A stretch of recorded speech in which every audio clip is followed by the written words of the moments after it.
امریکی صدر ٹرمپ نے ایران کے ساتھ معاہدے کو منصفانہ اور اچھا قرار دے دیا. کہا ایران کے ساتھ اعلان کردہ معاہدہ کامیاب ہونا چاہیے. توقع ہے کہ ایران ڈیل کا دوسرا مرحلہ آسان ہوگا.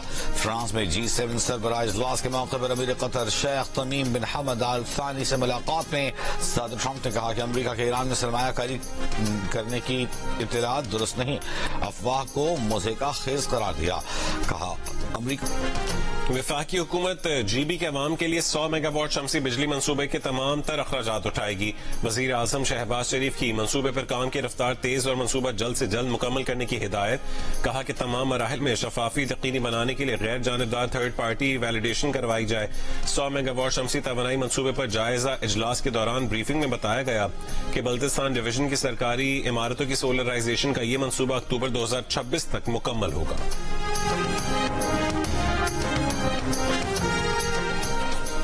وزیر اعلیٰ پنجاب مریم نواز کی زیر صدارت صوبائی کابینہ کا 35واں اجلاس میں پنجاب کا نئے مالی سال کا بجٹ منظوری کے لیے پیش کیا جا رہا ہے. ذرائع کے مطابق بجٹ کا حجم تقریباً 5300 ارب روپے ہوگا. ترقیاتی کاموں کے لیے 800 ارب روپے مختص کرنے کی تجویز ہے.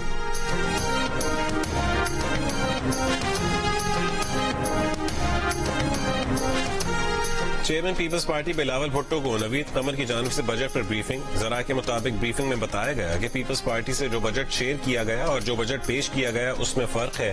بلاول بھٹو نے بجٹ سے متعلق صورتحال واضح ہونے تک اپنا بجٹ خطاب مؤخر کر دیا.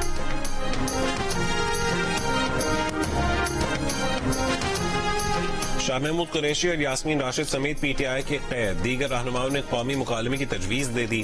کہا کہ شہباز شریف چارٹر آف پاکستان پر قومی مکالمے کی بنیاد رکھیں.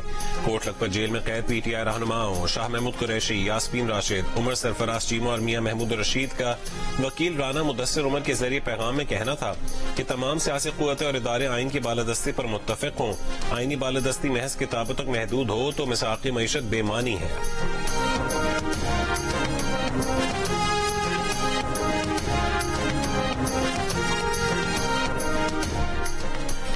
وزیر خزانہ محمد اورنگزیب سے برطانیہ کے پارلیمانی انڈر سیکرٹری ہمیش فالکنر کی ملاقات میں اقتصادی تعاون کے فروغ اور علاقائی صورتحال پر تبادلہ خیال. وزیر خزانہ نے برطانوی وفد کو حکومت کے اقتصادی اصلاحاتی ایجنڈے سے آگاہ کیا. کہا پاکستان اور برطانیہ نے پائیدار ترقی اور علاقائی استحکام کے لیے تعاون بڑھانے پر اتفاق کیا ہے. برطانوی وزیر نے اصلاحات کے تسلسل اور ادارہ جاتی مضبوطی کی اہمیت پر زور دیا.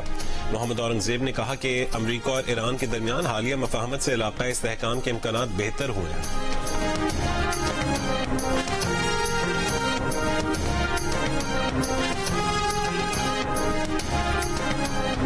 امریکی نائب صدر جے ڈی وینس نے کہا ہے کہ صدر ٹرمپ کا ایران ڈیل کا مسودہ جاری کرنے کا فیصلہ جمعے سے پہلے متوقع ہے. امریکہ ایران مفاہمت کی یادداشت 1.5 صفحے پر مشتمل چھوٹی سی دستاویز ہے. معاہدے کی تفصیلات مزید بات چیت کے دوران طے کی جائیں گی.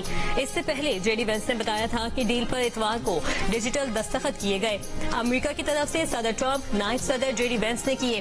ایران کی طرف سے ڈیجیٹل دستخط ایرانی اسپیکر باقر کالیباف نے کیے. یہ بھی کہا کہ ایران کو $24 ارب کے منجمد اثاثے جاری کرنا مسودے میں شامل نہیں. ایران کو تعمیر نو کے لیے $300 ارب کچھ شرائط کے ساتھ مل سکتے ہیں. پیسے خلیجی اتحادی ملک دیں گے.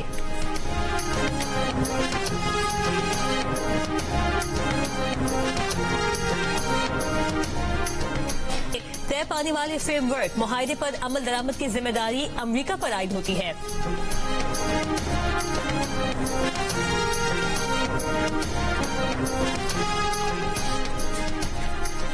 اسرائیلی وزیر اعظم نیتن یاہو کا ایران امریکہ ڈیل پر رد عمل. کہا کہ ٹرمپ اور وہ ساتھی ہیں، کبھی ہماری جدوجہد ابھی ختم نہیں ہوئی.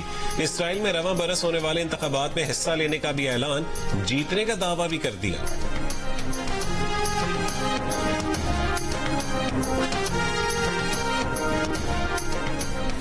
تیسری مسلط کردہ جنگ نے امریکہ کو بے اعتبار اور اسرائیل کے زوال کو مزید تیز کر دیا ہے. ایرانی پاسداران انقلاب کی القدس فورس کے کمانڈر بریگیڈیئر جنرل اسماعیل قانی کا رد عمل.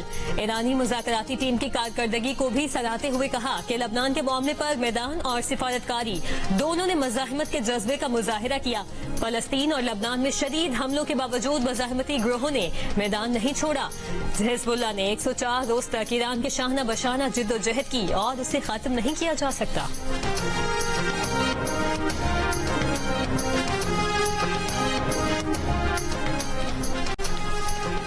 ترک صدر اردوان کا امریکہ ایران معاہدے کا خیر مقدم، کہا کہ ترکی کو بے حد خوشی ہے، امید ہے معاہدے سے خطے میں دیر پا امن و استحکام کا راستہ ہموار ہوگا۔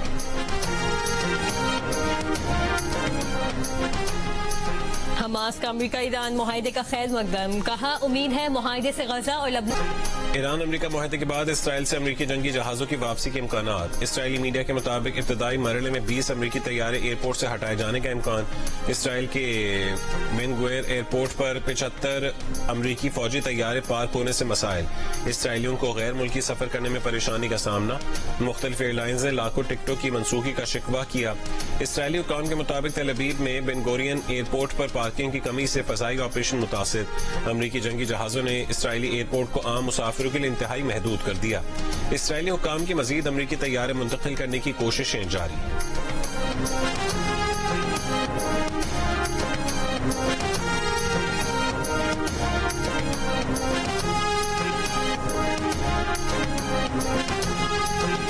ایران امریکہ ڈیل کے بعد ایک اور اہم پیش رفت، ایرانی میڈیا کا کہنا ہے کہ ایران کے 3 آئل ٹینکرز اور 2 سامان بردار جہاز امریکی بحری ناکہ بندی سے گزر گئے، عالمی مارکیٹ میں خام تیل کی قیمتوں میں کمی کا رجحان، برینٹ کروڈ تقریباً $83 اور WTI $80.50 پر آ گیا۔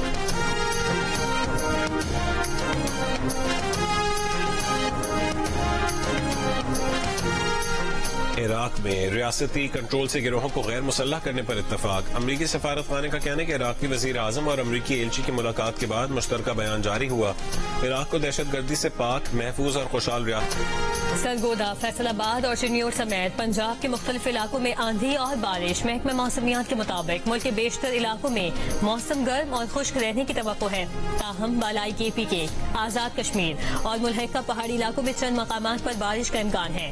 پیر کو ملک میں سب سے زیادہ درجہ حرارت نوکنڈی میں 48 ڈگری سینٹی گریڈ ریکارڈ کیا گیا، سبی، دادو 47، دالبدین، جیکو آباد 45، بہاولپور 42، پشاور، ملتان، ڈیرہ غازی خان، اٹک، مٹھی 40، اسلام آباد، کوئٹہ 38، لاہور اور گلگت 37، مظفر آباد 36 اور کراچی میں زیادہ سے زیادہ درجہ حرارت 35 ڈگری سینٹی گریڈ ریکارڈ کیا گیا۔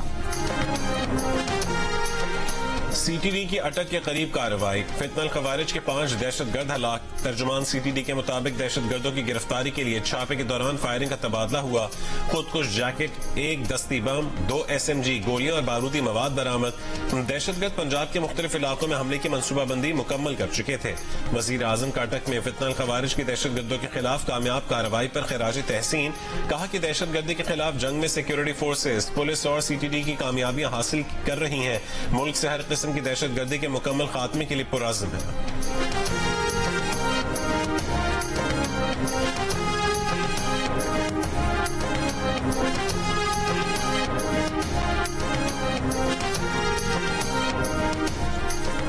مری کے قریب کوٹلی ستیا میں مبینہ بلیک میلنگ سے تنگ آ کر 16 سال کی لڑکی نے خود کو پیٹرول چھڑک کر آگ لگا لی، لڑکی کو تشویشناک حالت میں راولپنڈی منتقل کیا گیا جہاں وہ دم توڑ گئی، لڑکی کے گھر والوں کا ایک محلے دار پر ہراساں کرنے کا الزام، بھائی کی مدعیت میں پولیس نے مقدمہ درج کر لیا۔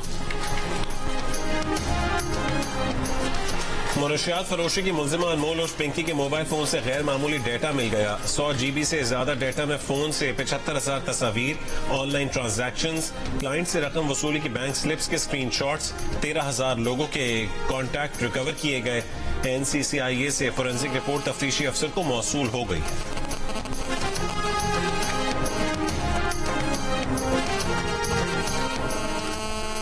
کراچی کے یلو لائن BRT منصوبے میں مبینہ طور پر اربوں روپے کی کرپشن پر سابق پروجیکٹ ڈائریکٹر اور دیگر کے خلاف مقدمہ درج، مزید گرفتاریوں کا بھی امکان، محکمہ اینٹی کرپشن کے مطابق 8.5 ارب روپے کی غیر محفوظ مالی معاونت کا انکشاف ہوا، انکوائری کمیٹی نے منصوبے میں سنگین مالی بے ضابطگیوں کی نشاندہی کی، حکومت کو 1 ارب روپے سے زائد کا بالواسطہ نقصان اور کانٹریکٹر کو فائدہ پہنچایا گیا، یلو لائن منصوبہ شدید بد انتظامی اور مالی بے ضابطگیوں کا شکار رہا۔